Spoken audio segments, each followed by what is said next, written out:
네. 세상에는 저를 무소속이라고 부르는 분들하고 무소속이라고 부르지 않는 분들이 있는데 고맙습니다. 아따 오랜만에 무소속이란 말 안 해주셔서 진짜 고맙습니다. 어디 가면 꼭 늦자고 없이 저를 무소속 해가지고 네 그러더라고요.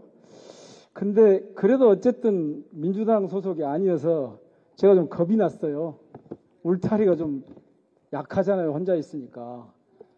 그래서 오늘 발언을 하는데 그 선배님들 같이 그냥 하다가 실수하면 큰일 나니까 좀 써왔습니다. 네. 늦은 시간에 함께 하신 의원님들 정말 존경합니다.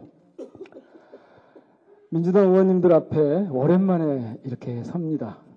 곧 의총장에서 만나는 날이 오겠죠? 예. 독재 정말 얼마나 지긋지긋한 말입니까? 군사독재 군합발 여기 계신 의원님들의 피와 땀과 눈물과 감방살이로 종식을 시켰는데 이제 군사 대신 검사들이 득실되는 검사독재 구두발이 지금 장난이 아닙니다. 정말 눈 뜨고 못 봐주겠습니다. 사상 유례 없는 폭정이 기승을 부리고 있습니다. 지난해 3월 10일 윤석열의 대통령 당선이 결정되는 순간 이제 검찰의 나라가 되겠구나라고 직감했습니다. 민주당이 공들여온 검찰개혁 역시 좌초할 수도 있겠다는 그런 기시감 같은 것도 함께 왔습니다. 속도감 있게 검찰개혁을 완수해야만 했습니다.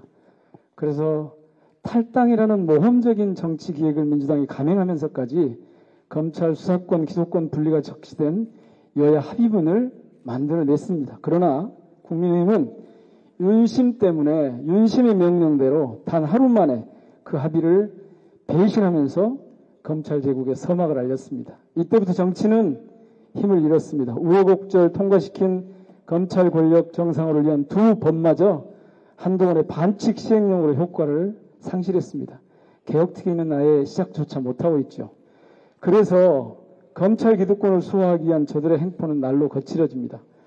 모렴치를 예상 못한 바는 아니지만 저희 기대를 훨씬 뛰어넘습니다. 검찰 제국의 수사만능주의 소름 돋을 만큼 악랄합니다. 잔인합니다. 검사 독재의 폭정 신군부 독재 시절보다 더 심란해 보입니다.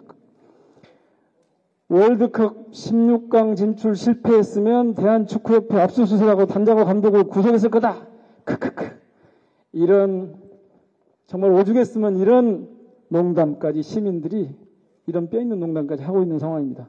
대통령 전용기에서 MBC를 배제할 때 노동개혁한다고 뜬금없이 노조를 압수수색할 때 그리고 며칠 전 바른말 좀 했다고 대통령실이 민주당 김우겸 대변인을 고발할 때마다 탄식이 절로 나옵니다. 여러분 의원님들과 주권자 시민들이 피 흘리며 혹은 목숨까지 바쳐가면서 일으킨 민주공화국이 이렇게 허망하게 금이 쭉쭉 가고 있습니다. 존경하는 더불어민주당을 비롯한 야당 의원 여러분 송구하지만 뼈아픈 말씀 드리지 않을 수 없습니다. 이 지경이 되도록 도대체 민주당은 어디서 뭐하고 있는 거냐? 제가 광주에서 귀에 피가 나도록 듣는 시민들 말씀입니다. 네, 사실 많이 순화해서 이렇게 말씀들 하시는 거고요. 잠시 민주당 옷을 벗고 있는 제게조차도 우려와 원망을 진짜 심하게들 하십니다.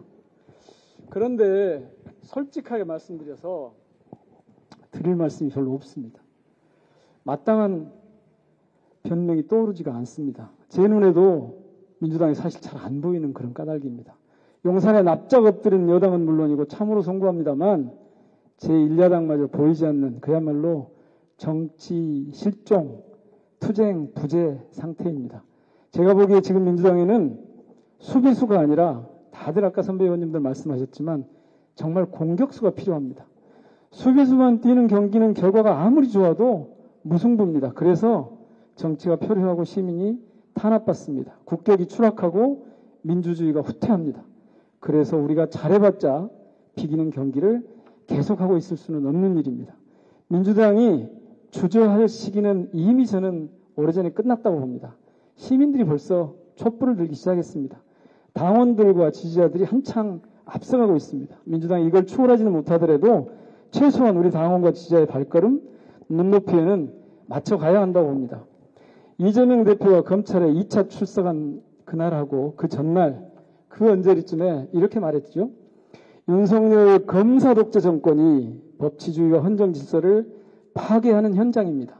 검사에 의한, 검사를 위한 검사의 나라가 되고 있습니다. 국민이 아니라 소수의 권력자들이 나라의 주인이 되려는 비정상 상태, 바로 독재의 시대가 왔습니다. 여러분, 가만히 있어야 되겠습니까? 이제 다시 국민이 나설 때가 됐습니다. 당시 저는 작은 수술을 받고 병원에서 누워 있었습니다. 그런데 제가 벌떡 일어나고 싶어졌습니다. 이대로는 안 되겠다. 당 밖에 있느라 조심스러웠지만 이제는 자존심도 손익계산도 다 내려놓고 그저 전장에 나가 싸울 수 있는 한 싸워야겠다. 이런 생각을 하게 됐습니다. 국민이 나설 때라고 시민들께 호소할 염치가 없었습니다. 그동안 제대로 싸우지 못했기 때문입니다.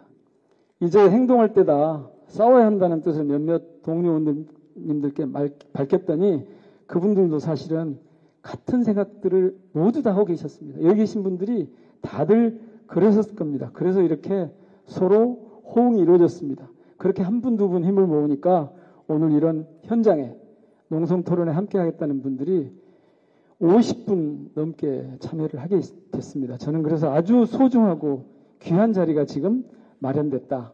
그렇게 봅니다. 정말 함께해서 기쁘고요. 날이 새더라도 제대로 된 지금 상황에 어울리는 주권자 시민들이 호응할 수 있는 실질적인 결론이 나오면 좋겠습니다. 윤석열 검사 독재 정권의 폭정에 맞서서 우리 야당이 더 야당답게 싸울 방도를 만들어낼 수 있을 것으로 저는 기대합니다. 또 함께 계획한 모든 과정에 끝까지 실천으로 힘을 모았으면 좋겠습니다.